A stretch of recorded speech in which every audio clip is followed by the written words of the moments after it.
L'eau étant une ressource vitale et indispensable, et ce de manière quotidienne, plus elle est rare, plus le contexte est compliqué, conflictuel, plus c'est une activité qui peut prendre énormément de temps, au détriment de toutes les autres activités humaines, qu'elles soient économiques, éducatives, etc.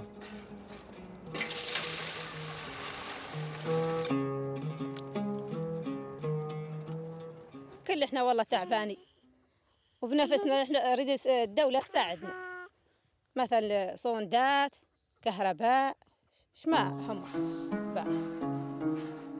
En milieu rural, on peut se retrouver dans des situations où il y a une grave carence d'eau. C'est des cas de sécheresse très importants dans lesquels voilà, la vie des gens, ou tout leur bétail, l'agriculture, etc. sont vraiment en danger. Il peut y avoir aussi des cas justement où, suite à un conflit, par exemple, si tout d'un coup il y a 10 000 déplacés qui se mettent à camper en amont, voilà, la qualité de l'eau va tout d'un coup être désastreuse et on a commencé à avoir les épidémies de choléra, etc. Donc ça peut être aussi une motivation pour intervenir sur un projet. On a donc justement le problème souvent non seulement de la réalisation des infrastructures, mais beaucoup de leur maintenance et de leur gestion par les communautés. Et les zones rurales, ce n'est pas des zones d'une grande importance politique ou économique, donc elles ont plus tendance à être un petit peu négligées par les autorités.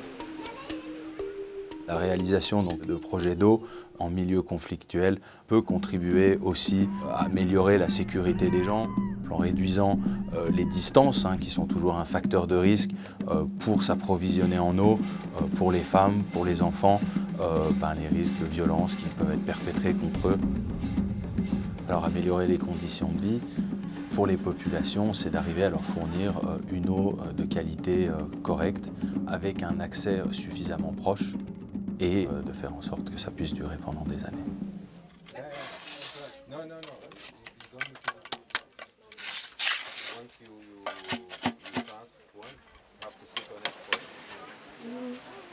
Pour s'assurer que les infrastructures réalisées durent, il y a une partie technique sur laquelle il faut être vigilant et aussi il y a un volet un petit peu plus social qui lui consiste à impliquer les communautés pour s'assurer qu'ils seront à même de gérer le projet de manière durable.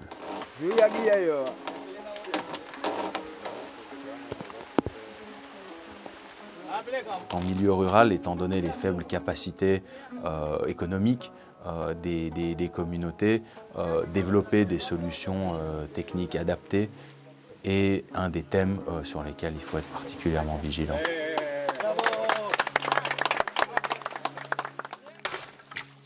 Au Congo, pour des communautés qui étaient vraiment très reculées, on a mis en place des techniques de forage manuel qui permettent donc de forer des puits jusqu'à une vingtaine de mètres, qui nécessitent très peu de maintenance. On a une multiplicité de compétences dans des domaines divers, que ce soit dans le génie civil, l'électricité, l'eau, l'assainissement, l'hydrogéologie, qui nous permet de mettre en place des solutions qui justement sont adaptées au contexte local. C'est souvent des systèmes complets qu'on va faire pour une population qui sera peut-être assez limitée, de l'ordre de quelques milliers, voire même simplement quelques centaines de personnes, mais c'est des gens pour lesquels on aura vraiment changé la vie, je pense. Alagu a mole,